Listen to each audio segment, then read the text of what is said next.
Hi, all. Goddess Renata here. It is the Intuitive Fair at Crystal Spirit. It's the first Saturday and Sunday of each month, and this is February 1st. Can you believe we're already into the second month of this 9 year?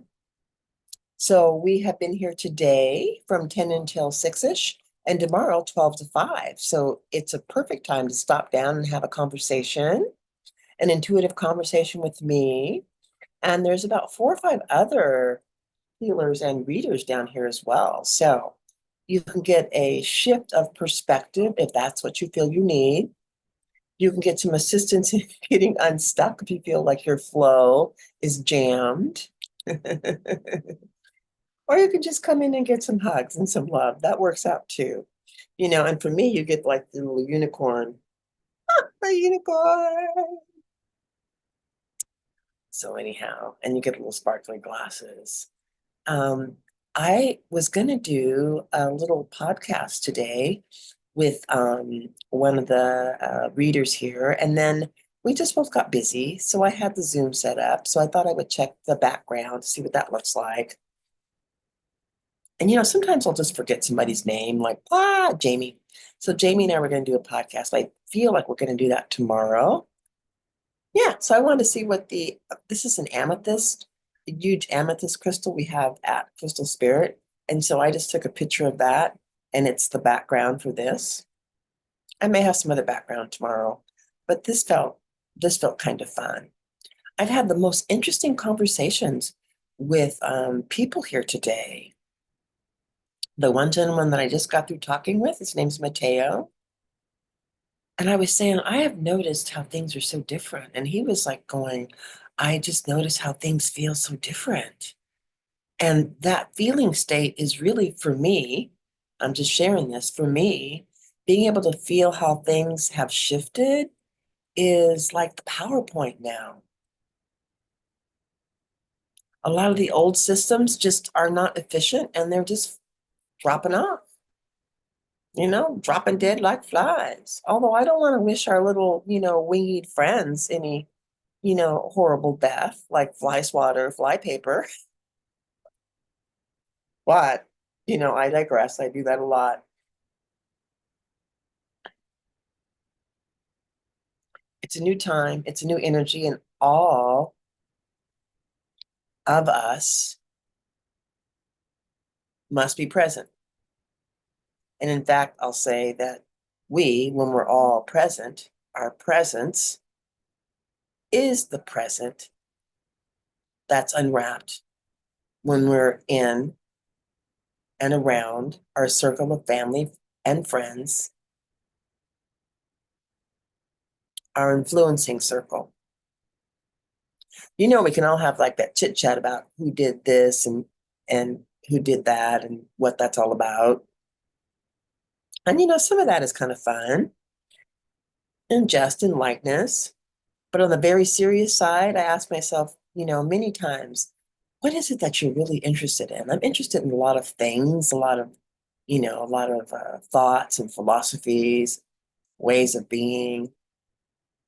I love to dress. It's one of my favorite things to do, and to repurpose things, to put together new ways.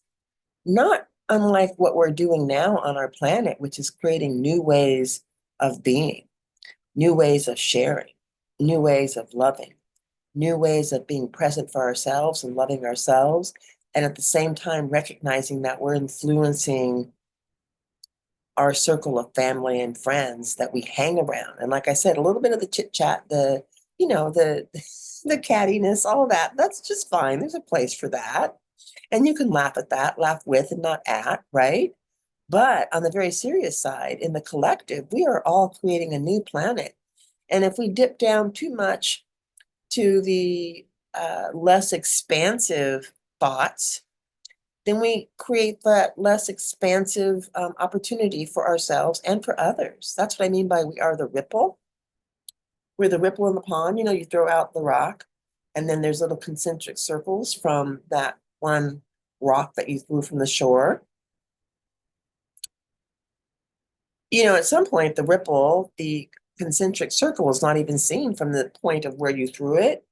So from the point of where you're standing, though, there are, if you just turn to your left and to your right and look ahead, and then maybe go around and look behind you, there's going to be something that is going to be the recipient of your energy.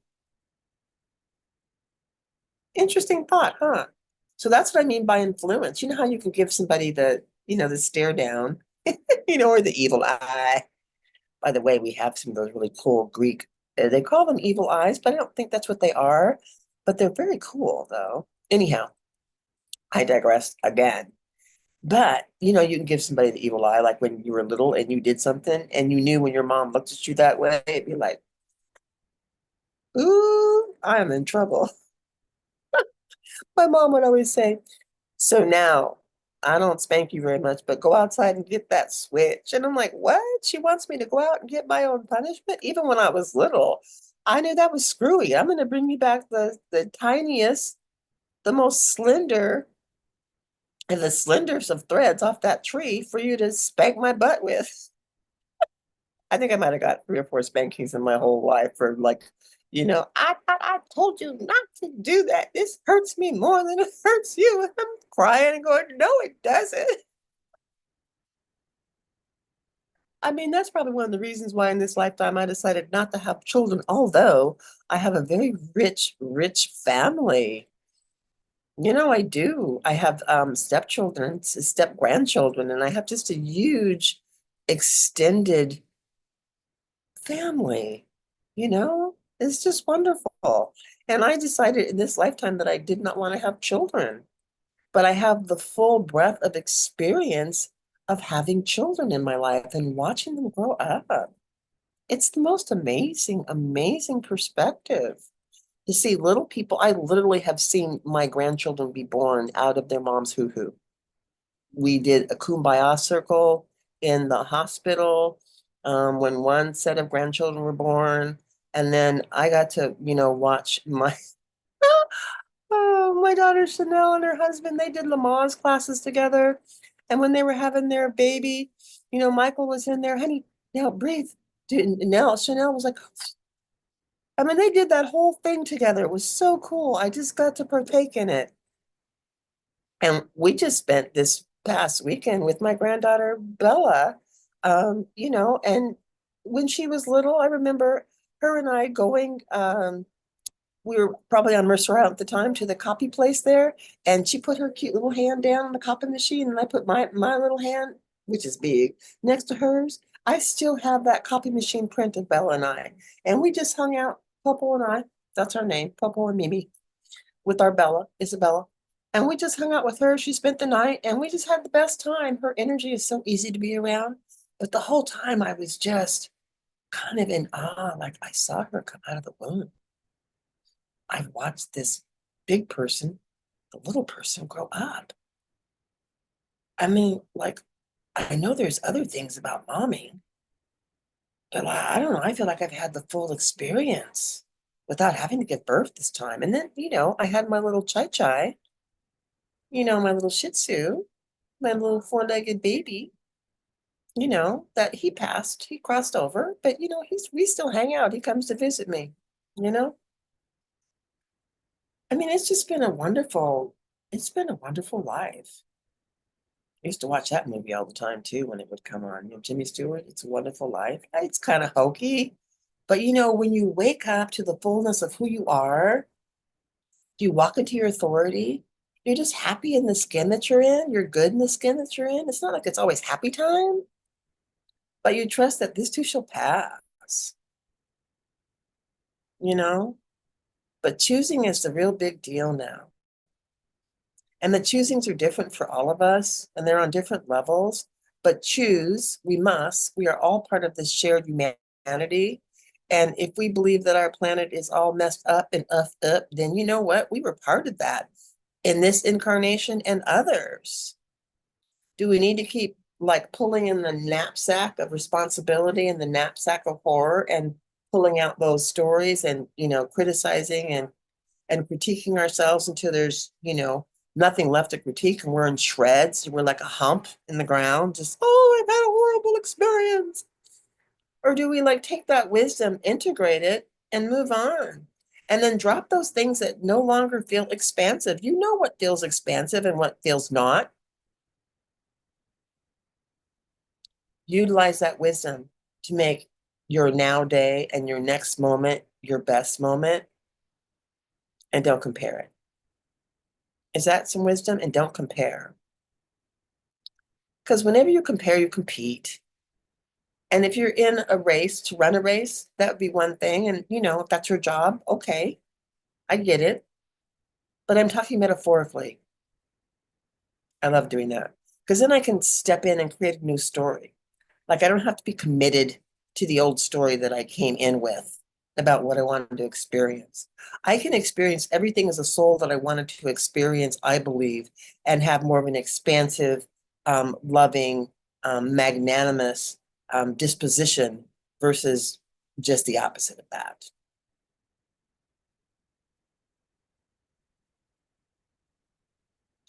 And to fine tune a lot of things, here's this one question that I ask a lot of people that I mentor with. And even when we're just in a conversation, like around the house or with friends, when I can ask this question, I'm gonna get close so you can see my unicorn. Here's the question. If there's nobody else out there but you, what would you be saying to you? It's the law of reflection. What wisdom would you be giving yourself right now in this situation if there's nobody else out there but you? And you've experienced something that just feels tremendously treacherous in your life, and you're just in grief, and you just have no idea why this would possibly happen to you. Why would you even call something forth like this?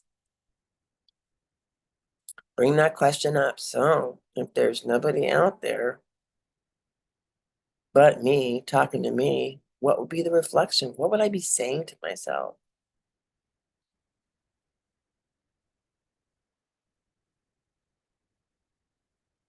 And just like a tripod, when you set it up to take a picture, tripod's got 3 legs, you aim it, and you get this great picture. When you knock one of the legs off of the tripod, it's no longer a tripod. It's like a bipod, if that's a thing. And bipods, I don't know. Maybe they swim in the water. Oh, that's a different archaeological thing, isn't it? It's no longer a tripod, and you aim it, it's got 2 legs, and it doesn't take a good picture. It's kind of wobbly. That's what's going on now. We're taking pictures from the past and projecting them onto the future, when really we just need to get rid of that tripod, get rid of that picture, let that picture be wobbly, and let it be. Let it go. I love to say, drop it like it's hot. Because that's what it feels like for me when I recognize that I am choosing to contract in my life and not expand. So whatever I am doing, being the ripple in the pond, then I am choosing to share out in the collective something that is less expansive, something that contracts versus expands. And then I step back and go, oh, well, I don't want to have a contracting experience particularly. I want to expand. So breath expands, taking a moment to collect your thoughts expands. Attempting to bridge the dualities, that expands big time. To use all your wisdoms from left and right, front and back, up and down. You're in the center. Use all of your wisdoms, heart them, be them, and then share them out. That's the ripple. And it's happening 24/7, 365. I mean, it feels like a very expansive story. So I said earlier, since I know I'm part of the collective that is rippling out to create this new earth, one step, one thought at a time, 24/7, 365. We're doing the dance. We're making the connections, and we can either expand and be inclusive, or we can contract and shut it out. And while expanding and being inclusive is a good dance, sometimes contracting and holding it in is a good dance too. But at some point, I feel like we all learn to flow, and we learn to flow with what feels the best. So I hang the flow that feels the best, expansion. And it's like an opening of my heart that feels expansive. And it's not always in a situation that you would think, that's heartfelt. Sometimes it's just those little inklings, those little reflections that come. And I bring them in, I look at them, I'm in them, but not of them. I look at them, and then I transmute them by putting that thought in through me and imagining it out in a different way. And then I feel my heart get lighter. I feel my heart expand. And that expansive energy what attracts more expansive energy into my life.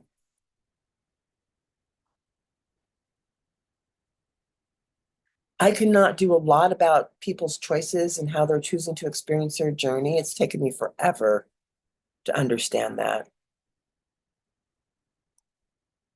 And I'm not saying that I have a total grasp of it, but I totally get where I was out of line, meddling, minding other people's business. I'm not paying attention to mine. Mind my own business. There's gold in there, sometimes platinum. I said that to you. Mind your own business. There's gold in there and sometimes platinum and some other precious metals as well. We're a wealth of abundance. We're a wealth of joy, grace, splendidness, divinity, right choosing. We are amazing. And when we combine our shared humanity, we're even more amazing.